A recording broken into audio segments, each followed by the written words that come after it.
Hey, welcome to the very initial episode of Snap, Crackle, and Pop, where we tell you everything you need to know for the upcoming week. Now, this is our first show, so we're going to look at the upcoming year.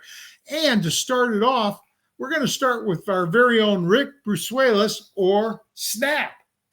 Hi, everyone. The latest reports from Miami are that Dolphin star running back Devon Achane injuries may not only make him miss perhaps just week one, but also extend to the first three games. The injury was initially described as a low body injury, but later updated to a calf injury, has kept Achane out from practicing. We'll keep an eye on for further news and checked on his participation in practices. But this is a huge concern for A-Chain owners who expected him to be one of the top running backs this year. Since Raheem Mostert's no longer with the Dolphins, the backups are Jalen Wright, who has been performing poorly so far, and late draft pick Ollie Gordon, who's actually looked pretty impressive and may get the start in A-Chain's absence. Next, we're going to talk about Matt Stafford. The Los Angeles Rams quarterback has been out most of the season with back injury, but Stafford showed up in practice this week and appears ready to play game one. Stafford's presence is critical to the performance expectations of Rams wide receivers Puka Nacua and Devontae Adams. Stafford's pain tolerance and risk of further injury will be needed to watch carefully. And Stafford's backup is Jimmy Garoppolo, who played with Adams in Las Vegas last year. And reports suggest that Adams has had issues with Garoppolo while with the Raiders. So that's also something to be watched closely. Next, we're going to talk about Tampa Bay Buccaneer wide receiver Jalen McMillan, who will be placed on the injured reserve after suffering a severely sprained neck against the Steelers and could be out past the Bucs' Week 9 bye week. McMillan was a popular sleeper last year, but all the buzz has been about this year's rookie, Emeka Egbuka. Mike Evans should continue as the wide receiver one for the Buccaneers, but with Chris Godwin also injured, McMillan will miss out an opportunity, and the Ohio State rookie will be the wide receiver too. Tampa Bay is thin at wide receiver with options like veteran Sterling Shepard, Trey Palmer, and late rookie draft pick Tez Johnson as replacements. Staying with the Buccaneers, star offensive tackle Tristan Wirfs has had MCL surgery in July, and while he won't be ready for week one, the team is optimistic he could be back as early as week 3, and thus avoiding a stint on the physical unable to perform list. A 4-time Pro Bowler and 2-time All-Pro, Wirfs anchors the Tampa Bay offensive line, and his return would be a major boost for Baker Mayfield's protection and running backs Bucky Irving and Rachaad White's ability to get holes to run through. Last, we have Tennessee Titans running back Tyjae Spears suffering a high ankle sprain in the team's preseason opener last week, which required him to be carted off the field. He's done for the preseason, and no reports yet on his availability for week 1 of the regular season, but high ankle sprains usually take a number of weeks to fully heal, so this could linger into the season. Many folks were expecting Spears to compete with Tony Pollard for the starting running back position, but it's clear now that Pollard is the bell cow in Tennessee and should get a boost in ADP. Tennessee is really thin at running back with just another guy, Julius Chestnut, and rookie Khalil Mullings as Pollard's backups. So now we're going to go ahead and hand it over to Crackle. And I'm Crackle. And I got to tell you, Rick, before we go too far, I love Khalil Mullings because he went to my school. Okay, so Crackle, we're going to talk about the people who may disappoint in the coming week. But for this week, I'm looking down the road for the whole year. Starting at quarterback 11, according to Fantasy Pros ADP, is Jared Goff. And Goff is likely to wind up in the top 12 again, but I just can't draft him. And I'll tell you why. He's very inconsistent in his performances. He has a great week followed by a terrible week. Last year he had QB1 performances 8 times.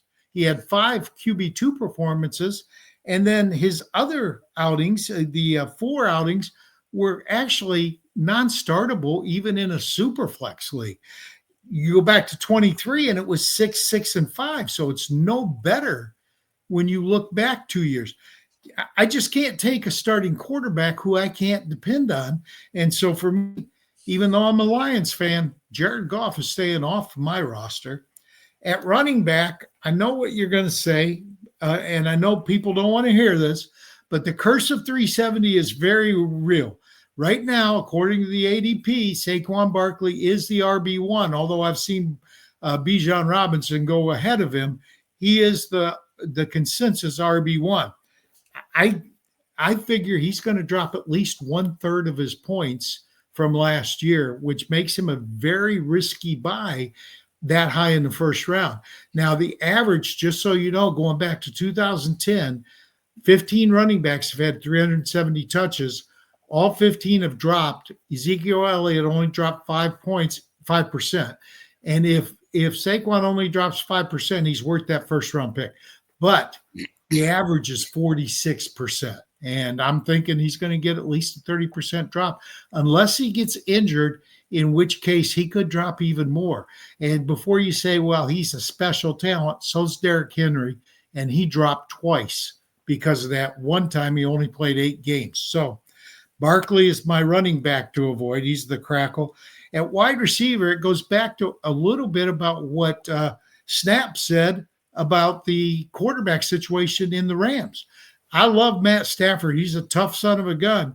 But if he doesn't play, if that back causes him to miss, you've got 2 top 15 wide receivers right now, according to ADP, in Devontae Adams at 15 and Puka Nacua, who's top 10. I can't drop Puka Nacua. Just can't do it. But Devontae Adams, who has had a history and not a good one with Jimmy Garoppolo, as mentioned earlier, I don't see him finishing top 24 without Matt Stafford. He depends on Matt Stafford. So his draft cost is just a little too high for me to take a chance on him. I will not be drafting Devontae Adams this year. At tight end, I'm going to go over to David Njoku. And with David Njoku, I love his talent. I really do. I just don't know about his quarterback. Will Joe Flacco at his advanced age, and talking about age, I know about that, will he last the whole season? If he doesn't, what do we expect from Dylan Gabriel and or Shedeur Sanders? I'm not counting on Kenny Pickett because he's been injured all preseason. So I just don't know that I can take Njoku, even though he goes relatively late in drafts. At tight end, I'm fading Njoku and going with a guy like Chig from Tennessee because I think he could be the second best receiver on that team. Now, for an extra player, I want to go back to a top 10 running back. Running back 7 is Devon Achane. Achane's already been injured.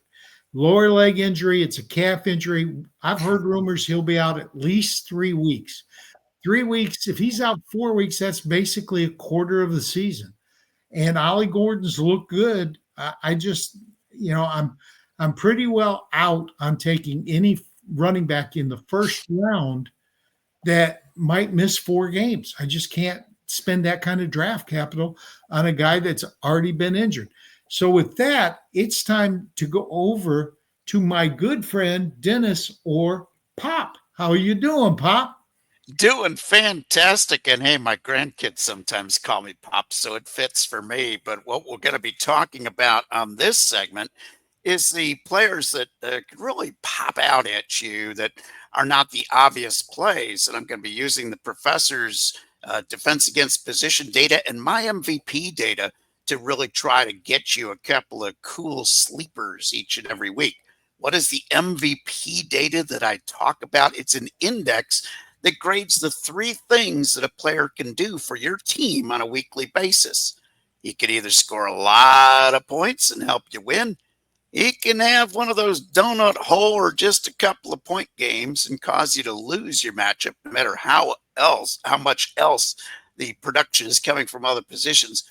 Or he can just be around the median performance for the position for running backs and wide receivers. That's about 12 PPR points each and every week. And if he's just over that, but not really a big number, he's going to keep you in the matchup each and every week. And that's very important, because those who say consistency doesn't matter in fantasy football, well, they just don't know how to measure consistency as well as they should. The godfather of consistency, Mr. Bob Long, taught me well. And I have just taken my MVP index and tried to refine it a little bit to try to get where we're going to have those key players. Now, right now, it's still draft season, so I'm trying to find just some running backs using my opportunity index. What's an opportunity index? Well, it's a weird study that I did that showed the last 65 running backs who lost their starting position failed to post a 100 or higher MVP rating in the year before. An MVP rating of 100 usually is the top 13 running backs in the league. So it makes sense that if a team didn't have one of the top 13, in other words, above the middle of the pack as far as running backs go, that they would look to replace him. 14 teams this year come into the season with a running back that did not have a MVP data of 100 or more and have some new blood in there that could take the job. Well, Cleveland's pretty obvious that it's either going to be Judkins, Sampson, or Ford taking over that role, so we won't talk about them. The Chargers, I think Hampton's the guy that'll take over there, and obviously Giante is the man in Las Vegas. Of the 11 remaining teams, there's 3. Swift with the Bears, ETN with Jacksonville, and Breece Hall with the Jets, who have the back class, meaning they have hit that 100 mark or higher in MVP in their careers over the last 5 years. And if they've done that, maybe they could find that little fountain of youth and be back to that huge performance in the year that's ahead of us. But teams that haven't, well, Dallas, Javonte Williams, you kidding me? That job is wide open. Miles Sanders actually has back class, but you got to go way back almost into the Obama administration to find it. So I kind of like Jaden Blue or Miles Sanders, or maybe Javonte Williams finds health. With the other teams that are out there, I'm kind of concerned with Mixon being out, that Chubb is also going to be limited. So I'm looking at Woody Marks from Houston to be one of those late draft picks. With New England, Ramondre Stevenson has been there. He's been durable. He's been okay. But Travion Henderson, the rookie, is primed to take over. In New York with the Giants, as good as Tracy was last year, his MVP index only 62. So that's well below 100 if you're good at math. And that means Skatabo, the rookie, has a decent chance to prevail there. I like the rookie also in Pittsburgh with Caleb Johnson, because Warren's coming off an MVP of just 36. So I don't look at him being able to hold the job. Tennessee, we mentioned that with the injuries earlier with Snap. We're looking at Spears already banged up. That opens the door for Mullings to take over if Pollard can't hold the job. And finally, it's no surprise in Washington that Brian Robinson is perhaps going to be traded or cut. That's $3.6 million for an average running back. 62 was his MVP index. I look at Bill, JCM, or even Chris Rodriguez to have a chance. Those are the guys that I think could pop this season that are still good values in ADP. And that's our show. We're going to keep it short and sweet.